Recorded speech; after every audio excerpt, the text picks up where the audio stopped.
পাকস্থলীর রাসায়নিক পরিপাক, কেমিক্যাল ডাইজেশন ইন স্টোমাক। আমাদের পাকস্থলীতে রাসায়নিক পরিপাক হয়, খাদ্যবস্তুর রাসায়নিক পরিপাক হয়। তো এই বিষয়টা কেমন আমাদের বুঝতে হবে। পাকস্থলীতে খাদ্যবস্তুর রাসায়নিক পরিপাক হওয়ার জন্য কেমিক্যাল সাবস্টেন্স ক্ষরিত হয়। তো কেমিক্যাল সাবস্টেন্স হিসেবে প্রোটিওলাইটিক এনজাইম অর্থাৎ পাকস্থলীতে আমিষজাত খাবারের সম্পূর্ণ পরিপাক হয়। তো আমিষ বিশ্লেষী দুটা এনজাইম থাকে, একটা পেপসিন আর একটা হলো রেনিন। এই দুইটাকে সম্মিলিতভাবে প্রোটিওলাইটিক এনজাইম বলা হয়।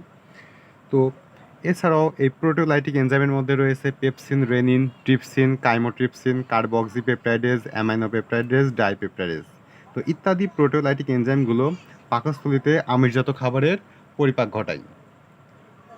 পাকস্থলীর প্রাচীর গ্যাস্ট্রিক গ্রন্থি সমৃদ্ধ। এই গ্রন্থি এক প্রকার নলাকার গ্রন্থি, সম্মিলিতভাবে এদের ক্ষরণ মাত্রা আলাদা। তাহলে প্রথমে আমাদের বলতে হবে পাকস্থলীর প্রাচীরটা কেমন। পাকস্থলীর প্রাচীর হলো গ্যাস্ট্রিক গ্রন্থি সমৃদ্ধ। এই গ্যাস্ট্রিক গ্রন্থি এক প্রকার নলাকার গ্রন্থি, সম্মিলিতভাবে এদের ক্ষরণ মাত্রা আলাদা। পাকস্থলীর গ্যাস্ট্রিক গ্রন্থি থেকে নিঃসৃত হয় গ্যাস্ট্রিক জুস। এই গ্যাস্ট্রিক জুসের ক্ষরণ মাত্রা নিয়ন্ত্রণ করে গ্যাস্ট্রিন নামক হরমোন। একজন প্রাপ্তবয়স্ক সুস্থ মানুষ দৈনিক 2 লিটার গ্যাস্ট্রিক জুস ক্ষরণ করে, আর গ্যাস্ট্রিক জুসের 99.45% পানি।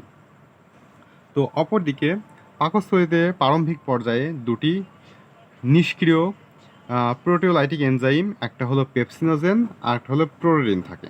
তো এরা নিষ্ক্রিয় থাকার কারণে কাজ করতে পারে না খাবারের উপরে। তাই পাকস্থলীতে আমরা জানি যে HCl অ্যাসিড থাকে।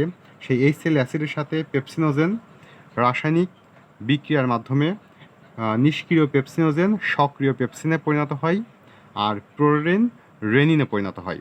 যখন পেপসিন আর রেনিন সক্রিয় অবস্থার হয়ে যায়, তো সক্রিয় হলেই এই পেপসিন জটিল আমিষের হাইড্রোলাইসিস ঘটায়।